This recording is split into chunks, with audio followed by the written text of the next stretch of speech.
Hi everyone, William here with the Grand Duke Dmitri Diary series. I've been a little erratic lately as far as when I upload things, so if that's created any confusion, I'm sorry about that. I still haven't solved this problem with the glare on my glasses. I've got my That's a little better, but I've got my laptop here on the desk to read the text off of, and it casts a light. Anyway, I'll keep working on that. So we are now at the penultimate section of this very long diary entry for November 17th, 1917. And Dmitri had posted an editorial from the newspaper Caspia and said both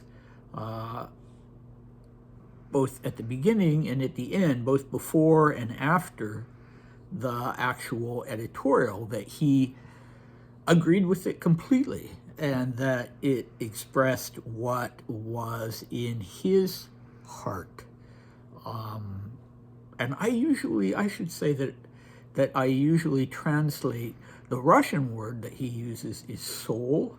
I usually translate it to heart, just because in English you usually say it comes from my heart, or I love you with my whole heart. You don't say soul, but maybe I shouldn't translate it to heart, because that could be a significant cultural difference, not just a difference in word, but a difference in the way people think to some extent. And one of the things that was talked about in this Caspia editorial was shame, the shame that was now cast on Russia because of withdrawal from the war, imminent withdrawal from the war, and that Russia could expect to be shunned by the rest of the world, not just in with respect to the post-war ordering of things, which Russia wouldn't have any say in, but also for generations. That the writer saying, our children, our descendants will not find words of justification or pity for us. And the other point, we're all to blame. These were very interesting statements for Dmitri to say that he agreed with. And you'll see as the diary goes on that, that won't always strictly be the case, that there will be quite a bit of resentment and quite a bit of feeling of being really shabbily treated when he's in England in particular in 1919, 1920. Anyway, going forward, we move on to a different topic, something more personal, and here we go. Now, I must mention that Baratov wrote me, and his proposal, which again threatens radically to change my life and bring an end to my calm and peaceful life behind the walls of the English mission with the dear Marlings. Oh, sorry, I misread that. Now I must mention that Baratov wrote me, and his proposal, the which shouldn't be there, again threatens radically to change my life and bring an end to my calm and peaceful life behind the walls of the English mission with the dear Marlings. All right. Baratov, I will just step in for a second to say General Nikolai Baratov was Dmitri's commanding officer. Given that Dmitri was still an active duty military officer, he was answerable to General Baratov, who could tell him what to do as a military order. All right, here we go. The day before yesterday, I received a letter from Baratov, written in a friendly, fond, and good-natured way. How readily Nikolai Nikolaevich adopts a tender style. How easily he fills his phrases with dear and beloved. I, of course, already knew. But I think that beyond the fact that he would like to get me off his hands and out of his corps under any pretext, he has always treated me personally extremely well. Then I wrote him a letter, also filled with beloved and dear and apparently achieving results, because Baratov writes that my letter has been placed among those that he will keep forever. Baratov's proposal consists of the following. Apparently, General Radetz's division, the 1st Caucasian, has gone completely over to the English. There's been discussion of it for quite a while, but now it's been decided.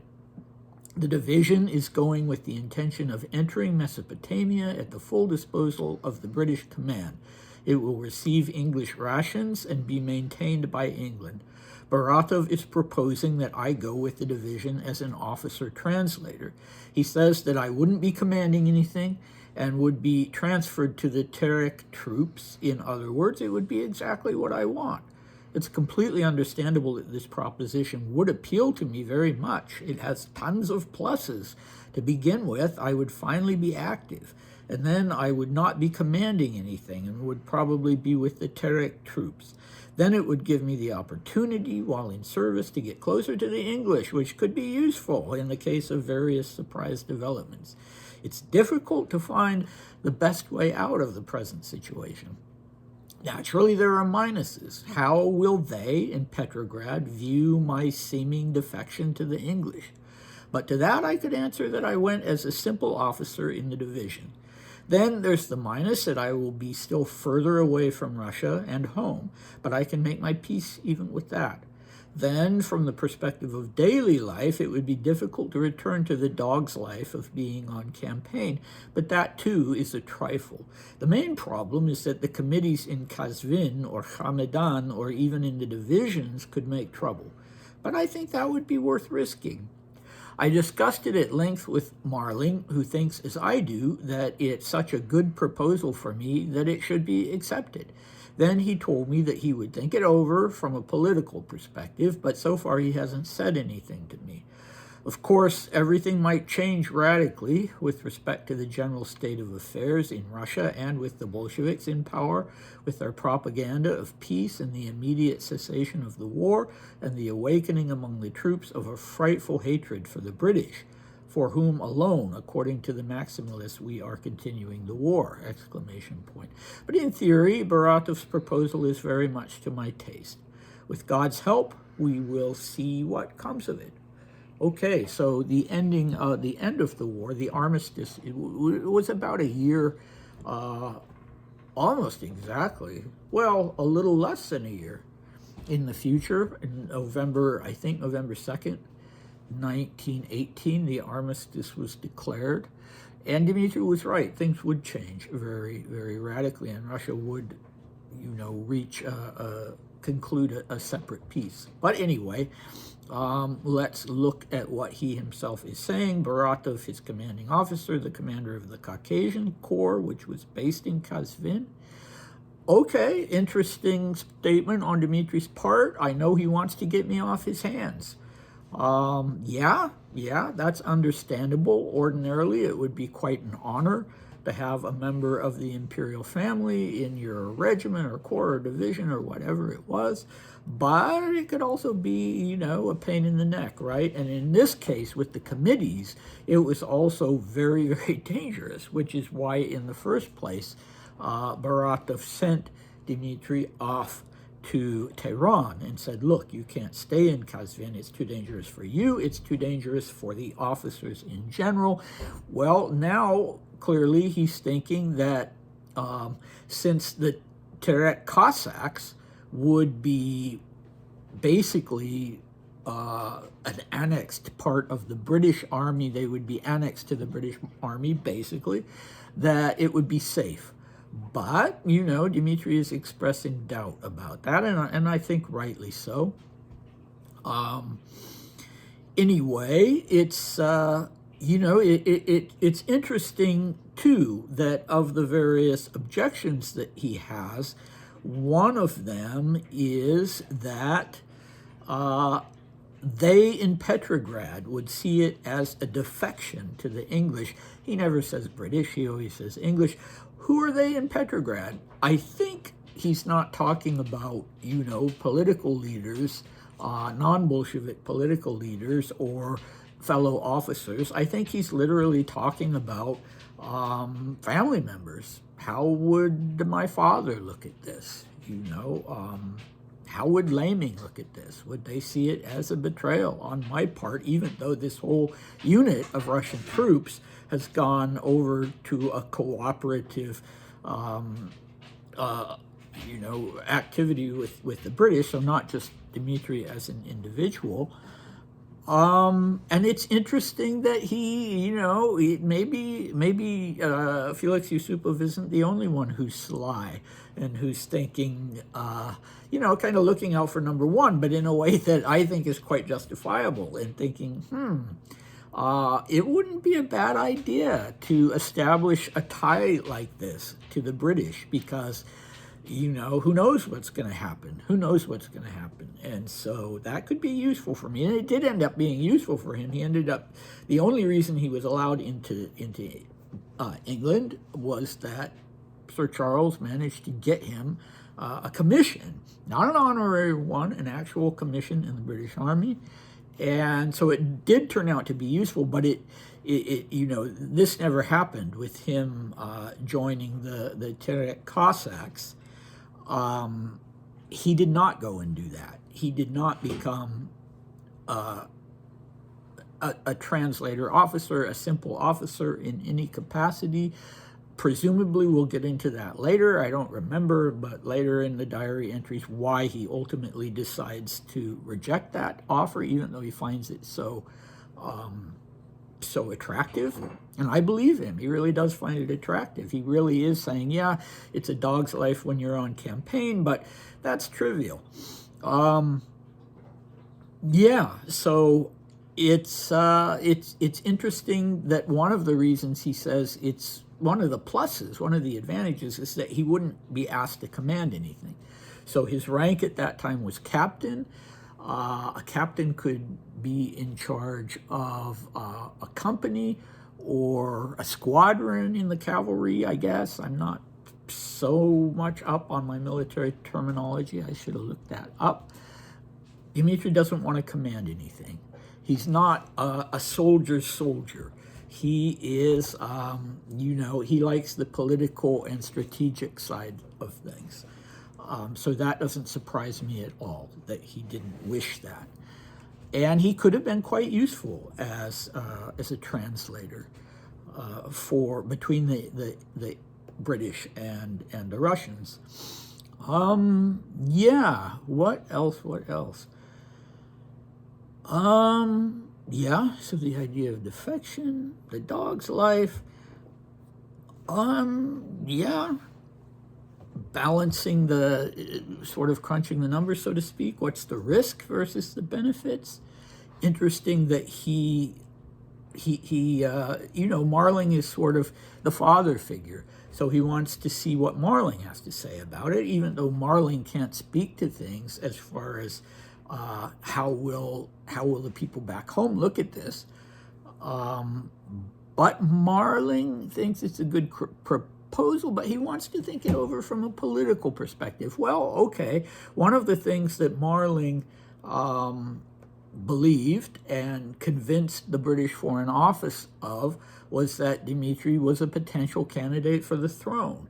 If the Bolshevik Revolution was gotten past and the monarchy was reestablished, probably as a constitutional monarchy, then the most likely monarch would be Dmitri. And so, yes, Marling is right in thinking that Dmitri should think about the political aspects of this. For instance, would he be accused of defection to the English, and would that, the bigger issue obviously was, would Russia accept a monarch who had been involved in the really brutal assassination of a person who happened to be a peasant, even though it was a popular assassination? Could that be overlooked? Well, Dmitri talked about that in 1921, if you watched the series on the 1921 diary entries. Anyway, interesting that he says here that the troops are beginning to hate the British. Awakening among the troops, meaning the Russian troops, of a frightful hatred for the British. and he blames that on Bolshevik propaganda. The Bolsheviks telling the troops, the Russian troops, well, the only reason we're still in this war is because of pressure from the British, and so if you continue to fight this war, then you should know that you're really fighting for the British, not for Russia. Yeah, okay, that is the spin that they put on things, and you know, the troops who were exhausted and wanted to go home, you know, undoubtedly were listening to that. So Dmitri is right that this alliance between the Terek Cossacks and the 1st Caucasian Division with the British could, you know, fall apart on the basis that the troops said specifically, we are not going to fight alongside the British. Okay, the other thing that I think is well worth bringing up, even though it casts Dmitri in a bad light, is that this proposal on the part of Baratov ended up being the foundation for a big lie that Dmitri told, maybe the biggest lie he ever told, in 1938, when he was interviewed by the French journal Candide at his request, because he wanted to refute Vladimir Kirill's son, Vladimir Kirillich, so-called Grand Duke, actually Prince, his cozying up with the Nazis. Dmitri, yeah, quite rightly, good for him, bravo, wanted to say, no, this is completely unacceptable, but unfortunately he told this lie to the journalist that he had actively fought with the British, or with the Russian Caucasian Corps in alliance with the British. He'd fought the Turks, and he'd been in this combat situation, so on and so forth, and that he'd only departed from that because he was asked at some point to fight against Red Russian troops, and he would not agree to fight against his own countrymen. Well, it's all rubbish. He did not take this offer up. He had very good reasons, I think, for not doing so. So I'm not faulting him for that. But it's unfortunate that he told that lie later, but it may have been one of those cases where people tell a lie that they've come to believe themselves, that they've talked themselves into believing. Anyway, if you want to know more about that, yeah, go back to the 1921 videos, and in particular the video about his interview with Candide, with the actual text of that interview as it was published in Candide. All right, so what do we have next time? We have the last section of the long 17th November diary entry, and it will focus on a very interesting topic. It will be shorter than this one. The topic this time will be the situation of Russian diplomats abroad. You know, the Russian ambassador to London, the Russian ambassador to Washington, D.C., to Paris. What's going to happen now with them, since you know, they're in this sort of no man's land, this limbo zone between the Soviets haven't sent diplomats out yet. They don't have any credentialed. I shouldn't say the Soviets, that wasn't until later in the 20s. The Bolsheviks, they don't have any credentialed diplomats. They don't have any trade agreements or any other kind of agreements with European countries. They are not acknowledged as a legitimate state. So the people representing Russia were all appointed by the Tsar. Okay, so what's going to happen with that? Very interesting topic. I hope you'll come back for that, and I'll see you then. Bye.